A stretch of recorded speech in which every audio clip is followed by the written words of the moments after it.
This is GEPRC's brand new Cinebot25 V2. And I was skeptical at first because I thought this new modular camera design would be too nose heavy. But honestly, I was wrong. It's fantastic. It's slightly heavier than before, more stable in the air, and designed to forgive imperfect throttle control. And this modular camera nose feels like more than just a small update. It hints at what GEPRC might have planned next across their lineup. Let's dive into this video.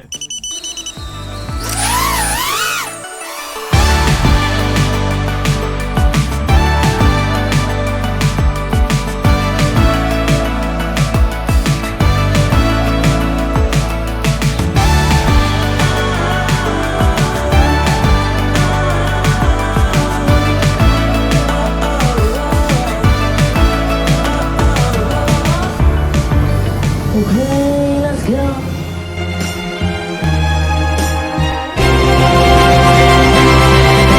GEPRC have launched their first drone of the year, the Cinebot25 V2, and in this video I'll be giving you a full review after flying and testing it properly.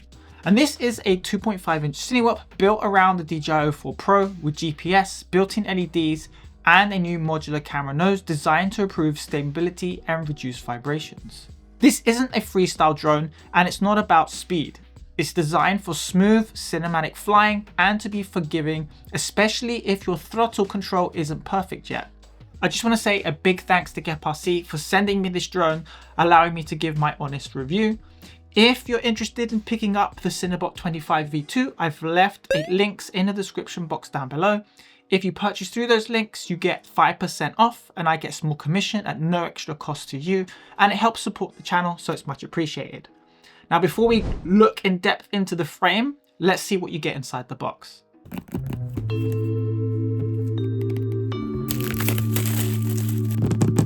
Inside the box, you get the drone itself, and it's held down with this clear wrap design.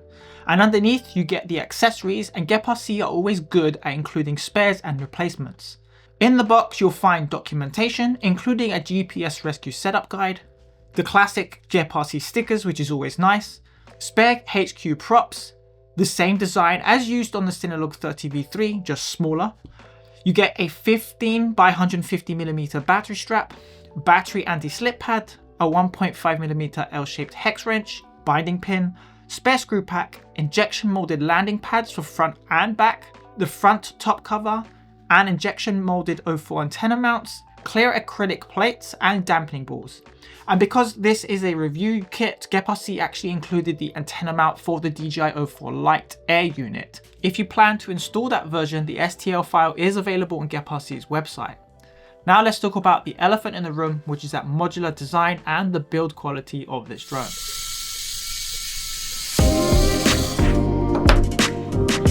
This is a very well built drone. It feels strong and durable, and it has a flat underside with a lot of plastic, which also means it's not going to hit that sub 250 gram mark. Now, the standout feature is the modular camera unit. It's held on by 4 screws and a single cable, so the entire nose can be removed easily. This feels like GEPRC's teasing what's coming next. The design is very thoughtful, so you have SD card access at the top and USB access underneath, while still keeping a 6-point dampening system for smooth footage. There's also a small pass-through window, so you can see the receiver status if you're running the ELRS version. The drone comes standard with the GEP M10 Nano GPS, which is a great feature at this size. At the rear, you'll find an XT30 connector and a USB-C connected port through a dedicated function board, along with the LED strip back, which looks great in low light. The motors are SpeedX2 1404 4600 kV paired with HQ prop D63 by 3 props in a pusher configuration. Battery mounting is flexible, so you can mount vertically or horizontally using the built-in tray, although larger batteries may require longer leads. Overall, it's very easy to service, and under the hood, it's running a Taker F722 35 amp 32-bit all-in-one board. It's an impressive design and build, over-engineered even, but in a good way. Now let's talk about the weight and the batteries.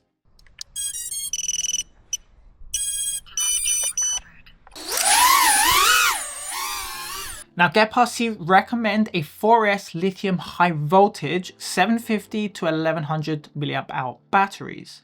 We'll get to flight time and performance in a minute, but the batteries I tested were as follows in terms of weight. Now GEPRC's lithium high voltage 720 mAh technically works, but it blocks access to the XT30 port unless mounted horizontally, and then cable length becomes an issue. This is where you probably need an extension or you'd have to install one yourself. I mean, you could always pick up GEPRC's hardware pack, which includes such cables which you can make your own extension.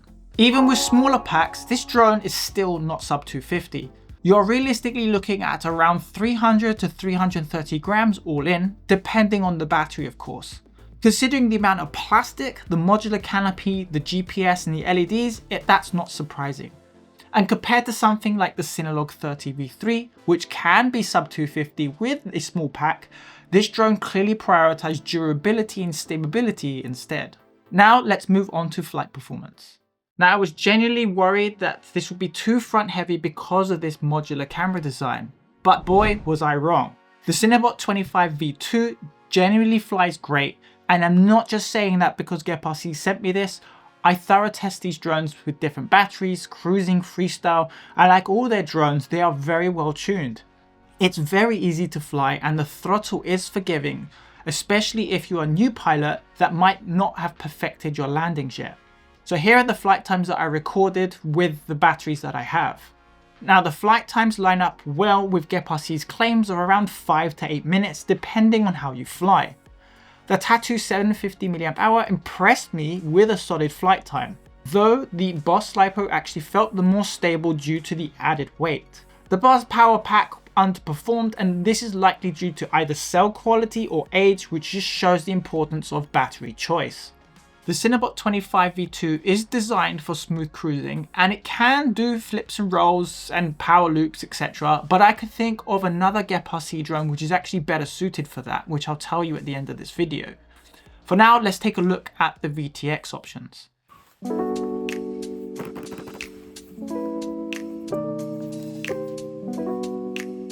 This drone is clearly designed around the DJI O4 Pro.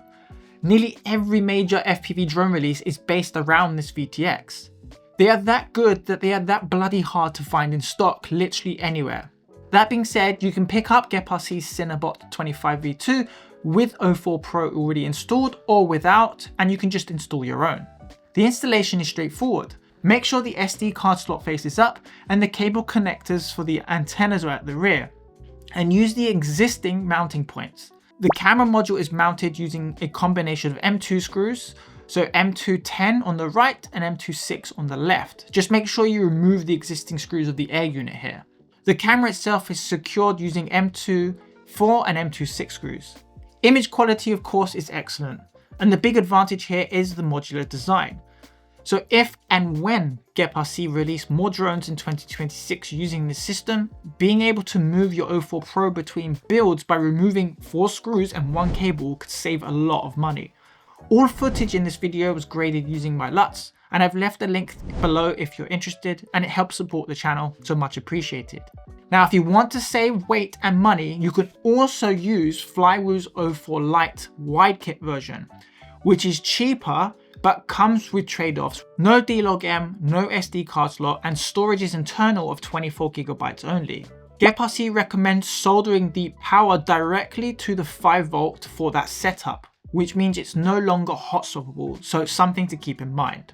By the way, if you're enjoying this video so far, then I'd really appreciate it if you hit that like button, as it lets me know that you like content like this, and it also tells YouTube to show it to more people, and it will help show it to others in the FPV community so they can see this awesome drone. And if you're into drones, photography and gear reviews, then hit that subscribe button to join a community of like-minded people. For now, why don't you let me know your thoughts in the comment section down below. What do you think of the Cinebot25 V2, and are you going to pick one up? Now let's talk about transmission and control. This is actually sick. So this is the ELRS version of this drone, and my friends have done a good job swaying me over.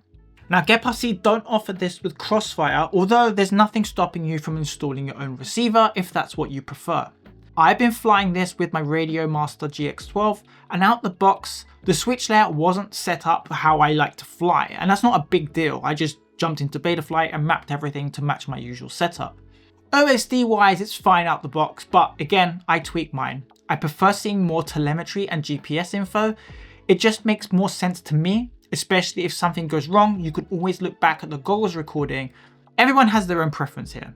Now, ELRS has been solid so far. I haven't flown far out, but signal strength and reliability have been great with no issues. You can also opt for the PNP version, so if you already fly DJI and just want to use the RC3 with your goggles, which keeps the setup simple. The GPS works as intended straight out the box. So if this is your first drone with GPS, I recommend watching Joshua Bardwell's setup video, and I'll leave a link in the description box down below.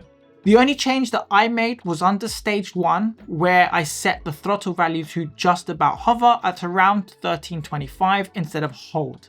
Just so you know, cold starts do take a little longer to lock satellites compared to larger GPS models. One important thing to note is that by default this drone will arm before reaching the minimum satellite counts. So that means if the home point is set after takeoff, return to home won't be accurate.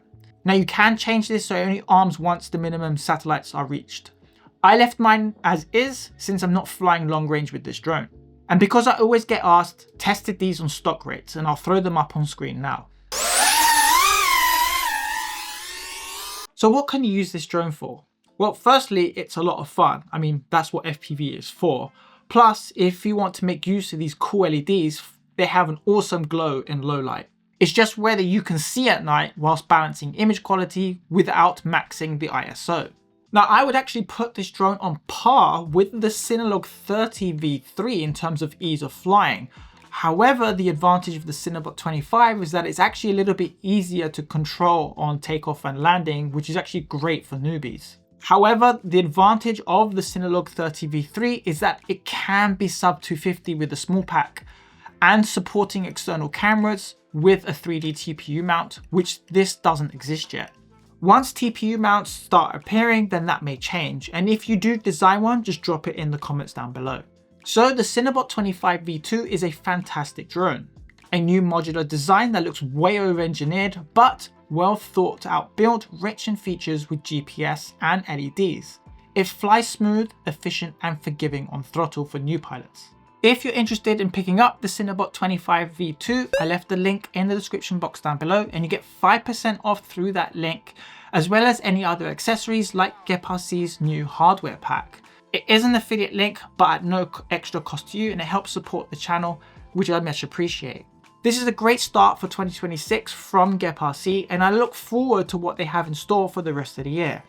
Let me know your thoughts in the comment section down below. And if you want more behind the scenes content of this channel, creator tips and more, then subscribe to my free weekly newsletter called Weekly Focus. Now, if you're looking for a sub 250 Cinewhoop that's much better suited for freestyle, then check out the Darkstar 22 here. Or if you want to see me build my first FPV drone, then check out this video here. I'll see you in the next one.